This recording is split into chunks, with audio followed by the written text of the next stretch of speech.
সাকিব মাশরাফি ভক্তদের জন্য আলোচনা রয়েছে।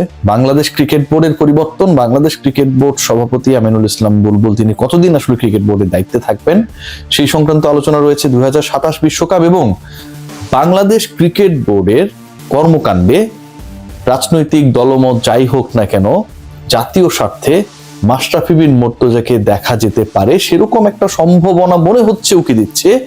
সেই আলোচনাটা করব এবং সেটাই আজকের এই ডিসকাশনের মূল আলোচনা। আপনারা যারা বডিতে 72 ঘন্টা পর্যন্ত ময়েশ্চার ধরে রাখতে চান, লিলি হুইপচিয়া বডি ওয়াশ আপনাকে সেই নিশ্চয়তা দেবে।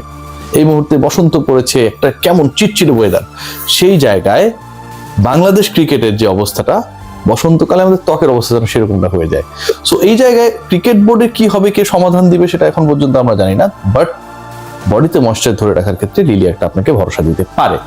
দেখুন, বাংলাদেশে নতুন সরকার গঠিত হবার অপেক্ষায় রয়েছে বাংলাদেশ ন্যাশনালিস্ট পার্টি। আপনারা সবাই জানেন বিএনপি, তারা বিশাল জয় লাভ করেছে, ল্যান্ডস্লাইড যে জয় পেয়েছে, এই জয়ের ফলে বাংলাদেশের রাজনৈতিক ভবিষ্যৎ নিয়ে যে অনিশ্চয়তা ছিল, যে দমবন্ধকর অবস্থা ছিল, টু বি ভেরি অনেস্ট, সব জায়গায় কেমন যেন একটা থমথমে অবস্থা।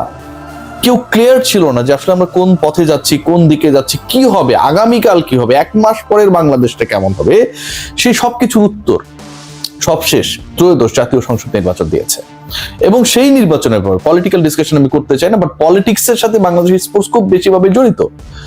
এবং এই তারেক রহমানের দলের বাংলাদেশ ন্যাশনালিস্ট পার্টির জয়ে সবচেয়ে বড় যে নিশ্চয়তার জায়গা ক্রীড়াঙ্গনে তৈরি হয়েছে সেটা হচ্ছে এখানটায় আসলে পলিটিক্স, নোংরামি, কাউকে টার্গেট করে সাইজ করা, কারো বিরুদ্ধে গিয়ে বিষোদাগার করা, এই ব্যাপারগুলো সম্ভবত আর ঘটবে না।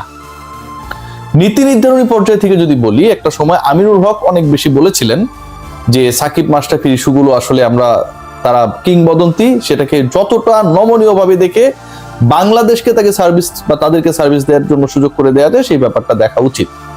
ইশরাক হোসেন হেলাজোককে দেয়া, নাহিয়ান বিন জসিম আমার সহকর্মী, সাবেক সহকর্মী, তাকে দেয়া সাক্ষাৎকারে খুব স্পেসিফিক ভাবে বলেছেন, কি বলেছেন, জুলাই হত্যাকাণ্ডে এই দুজনকে যে মার্ডার কেসের আসামি করা হয়েছে, ইশরাক ভাইকে প্রথমত আমি থ্যাঙ্কস দিতে চাই।